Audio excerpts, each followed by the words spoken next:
Hey everyone, TheKiest here, and this is the new Donato schedule for Columbus Fight Nights. So first thing off is next week, 30th, it's canceled. Don't show up unless you want to drink with a bunch of seniors, which, you know, it's going to be fun. But there's not going to be fighting games, except for, like, you know, drunken brawls. Don't fight the college kids, all right? Anyways, so week A, we're going to start on the 7th. I'm going to kind of just read through this real quick and then kind of explain my reasoning for picking the games and the weeks. So Dragon Ball, we have Obelisk first, then DOA will have PerfidiousSinn is the TO for that. Mortal Kombat 11, we got ToxicNut, Power Rangers Battle of the Grid, we got Abbock, and Soul Calibur 6 is going to be Zion. Then on the week B's, which will start on the 14th, is when we have our Smash Brothers Ultimate, which is currently Mindset, which will be taken over by Dibs, or Sam Moore. Might have butchered the tag there, my apologies. And then SF5 will be myself, and Tekken 7 will also be myself, with probably others helping in backup. And then finally with BBTag with Maxim Ace running it. So, and then, you know, then it just alternates till the end of time. So first off, before I go into why I picked the order I'm doing this in, I'm going to go over kind of the games. So I noticed there's a lot of crossover between the NRS scene and Dragon Ball scene, which is kind of weird. And there's also a little bit of crossover, but not just enough, I should say. And then Soul Calibur also has a little bit of Mortal Kombat, but that might fade off as Soul Calibur mains stick with Soul Calibur and stuff. So I kind of wanted them to be the same night. Also, the two games have potential to kind of grow like Tekken 7 did, because of the phenomenon that is Tekken 7. For those who don't know, whenever a new Tekken would come out, we would also get around 20 people during its week 1. But then after roughly, I don't know, 6 to 7 months, then it would just drop down to maybe like 4 people, 3 people. I can count, I can move fingers, I swear. And you just won't have anyone anymore. But this is different. Now Tekken 7 still gets around 24 people for, like, local events here in Columbus. It's crazy. Any of these games have the potential to whenever a new game comes out. You know, Dead or Alive, we were kind of hopeful. Power Rangers, we were kind of hopeful. But again, because this has happened, I can no longer assume how bad games are going to have as far as, like, a smaller scene and stuff. So giving Mortal Kombat its own time and fitting it with a bunch of other niche games. Dragon Ball, I've been asked about Dragon Ball probably twice a week for the last 8 months. Like, hey, does Donato do Dragon Ball, or when's Donato doing Dragon Ball again? Even though we had that period where we had a good month and a half of 0 entrants back when Jad was running it. So I've also got 2 other volunteers besides Obelisk who are willing to run this too. So, and now we have the weekly at Burst and Brews, or bi-weekly at Burst and Brews, and getting a new scene of players there. So, you know, I'm willing to give it another shot. The point is that this week A does not have Smash in it, because it will give not only a chance for, you know, more of the niche fighting games to kind of grow. And when I say niche fighting games, that also means some of the niche Smash games, like if 64 wanted to come out of the woodwork, they could, or Project M, although I think they now have 1 or 2 weeklies and they don't need Donatos anymore, but if they did, they could come back. It also opens up for other games that some people have been asking about as well, like, you know, Unist and maybe Sam Show when that comes out. That can all be kind of thrown in. And then more importantly is we kind of get more time for casuals. One of the things I've noticed that my predecessors was kind of warning me against was if we have too many tournaments, then there's not enough room or space for people to just play whatever console they want to bring in, which that's always been kind of the main point of Donatos. Like, yes, we have the tournaments, but that was an afterthought because enough people brought the same games in, and it's like, well, if we're all here, let's have a tournament. Kind of practice the tournament environment and stuff. And, you know, we're already kind of... So the idea is, like, we'll have all these games, and if these scenes do shrink, which a lot of people predict, then that means we have more room to add in other stuff and do casuals.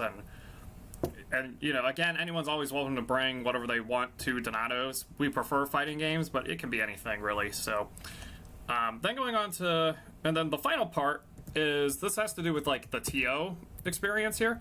So I can't make it every week. I got other things. It's hard for me to get out, especially because I work the next day at like, I gotta get up at 7, and I usually don't get home till like 1:30 if I'm closing up Donatos and stuff. I served my time where I was doing Donatos every week back when I was running the free events.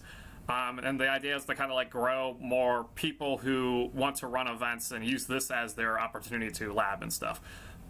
So what I mean by TO experience is ToxicNut and Abbock are both long-time running members of the Columbus FGC. They're both people I kind of trust with being able to kind of make sure things are flowing. And then PerfidiousSinn and Zion are both up and coming that I've worked with a lot with Tekken, and just the 3D games in general, and pretty much. And then finally Obelisk, I like his initiative. He's got a lot to learn, but he will definitely learn from these 4 people. So I think these 5 can, you know, do what I do. No, I'm just kidding. They, I trust them to run it when I can't be there, especially from an admin perspective, just making sure Donatos is good and stuff.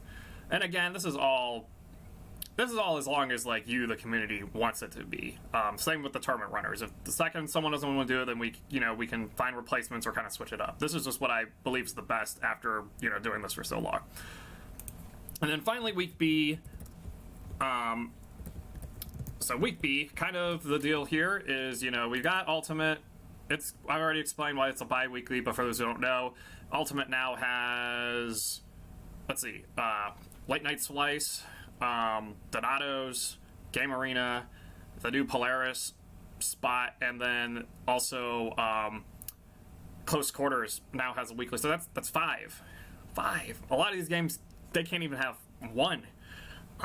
So that's why I made it bi-weekly. So those games that don't even have 1, they can be on the off week while their scenes are kind of small at around 4 to 10 people and quickly get their tournaments in, and the time it would take for Ultimate to get through round 2 or round 3 or something like that.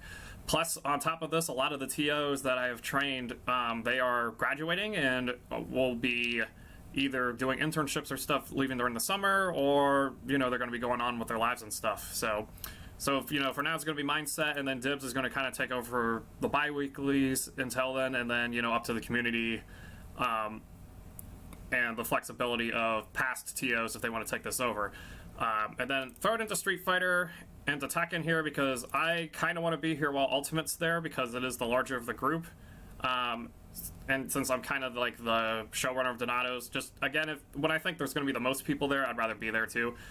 Plus, there's a little bit of crossover with Ultimate and SF5, as well as Ultimate and BBTag. So, as well as like the backup TOs for this and the backup TOs for this are kind of the same people from behind the scenes. And then, if I'm going to be there, that's totally the reason why Tekken is on that week. If I'm going to be here when Smash is, then I'm going to run the 2 games I'm running. As much as I like these other games, and I wouldn't even mind playing Mortal Kombat, I barely got time to make Tekken and SF5, and I'm just kind of riding off the back of experience and stuff, and so on. So that's kind of the reasoning there. And then Maxim Ace is definitely up and coming. She's good. I think she'll learn more from me versus learning from the group here. But again, that might change, and all the TOs are always welcome to help each other and all that fun stuff. So kind of just has to do more with like SBU crossover and the keys to babysitting.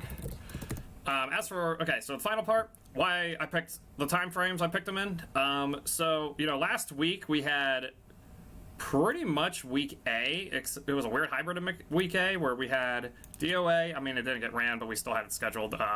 Mortal Kombat, Soul Calibur, and then Smash. So DBZ hasn't been ran in a while. Power Rangers haven't been ran in a while. And during this 4:30 period, we're gonna have a Tekken weekly. BBTag will either have a weekly, in a few days from now, or it'll be during this week. I can't remember our Burst and Bruce schedule, but the point is it's there. Dragon Ball is again on the up and up. I want this to be ran more frequently, and I want Mortal Kombat to be ran more frequently, as far as like, I don't want too many breaks in between those two, because I want those games to kind of grow, because I think they can. I think they can get to where Tekken 7 is. Especially just especially because there are a lot of NRS players that will come out of the woodwork to play this. If they just need to come back and stuff, just like we had some vets come back for this one. Or, you know what, the new scene, the new players will just stick with this too. So yeah, BB tags already, and then SF5 already has a consistent weekly, and then, you know, Smash Brothers also has a consistent weekly. So that's kind of why I did this week A first and that week B as well. So this will pretty much be the schedule for quite a while, I'm hoping, unless something drastic happens, you know, which in that case, let's pretend, for example, that let's just pretend that something happens in autos and the 20th is canceled. So we don't skip week B. Everything gets pushed back. So then the week after, which is the June 4th.